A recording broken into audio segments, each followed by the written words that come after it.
ರಾಜ್ಯದ ಒಬ್ಬ ಮುತ್ಸದ್ದಿ ಹಿರಿಯ ರಾಜಕಾರಣಿ, ಮಾಜಿ ಮಂತ್ರಿಗಳು, ಮಾಜಿ ಸಂಸದರು, ಒಬ್ಬ ಅಪರೂಪದ ರಾಜಕಾರಣಿ ಮಾತ್ರ ಅಲ್ಲ, ಒಬ್ಬ ಜನರಿಗೆ ಸಹಾಯ ಮಾಡೋಂತಹ ಒಬ್ಬ ದೊಡ್ಡ ವ್ಯಕ್ತಿ, ಕೊಡುಗೈ ದಾನಿ, ಶಿಕ್ಷಣ ಪ್ರೇಮಿ ಅವನ್ನ ನಾವು ಕಳ್ಕೊಂಡಿದ್ದೀವಿ.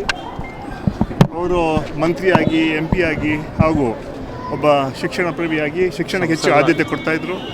ಅದೇ ರೀತಿಯಲ್ಲಿ ಈ ಭಾಗದ ಅಭಿವೃದ್ಧಿಗೆ, ಈ ಜಿಲ್ಲೆ ಮಾತ್ರ ಅಲ್ಲ ಇಡೀ ರಾಜ್ಯದ ಅಭಿವೃದ್ಧಿಗೆ ಪ್ರಾಮಾಣಿಕವಾಗಿ ಕೆಲಸ ಮಾಡಿದ್ದಾರೆ. ಅವ್ರನ್ನ ಕಳ್ಕೊಂಡು ನಾವು ರಾಜ್ಯ ಬಡವಾಗಿದೆ.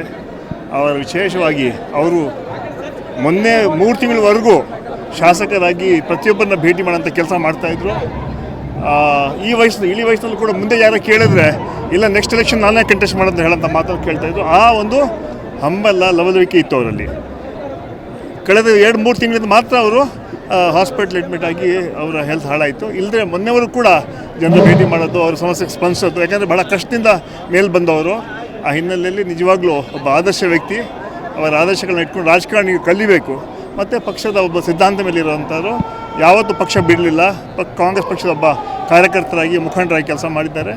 ಅವರ ಆತ್ಮಕ್ಕೆ ಶಾಂತಿ ಕೋರಿ ಅವರ ಮನೆಯವರಿಗೆ ಆ ದುಃಖ ಭರಿಸೋ ಶಕ್ತಿ ಕೊಡಲಿ, ಹಾಗೂ ಯುವಕರಿಗೆ ಒಂದು ಪ್ರೇರೇಪಣೆ ಇರಲಿ ಹೇಳೋಂಥ ಮಾತನ್ನು ಹೇಳೋದು ಬಯಸ್ತಾ ಇದ್ದಾರೆ.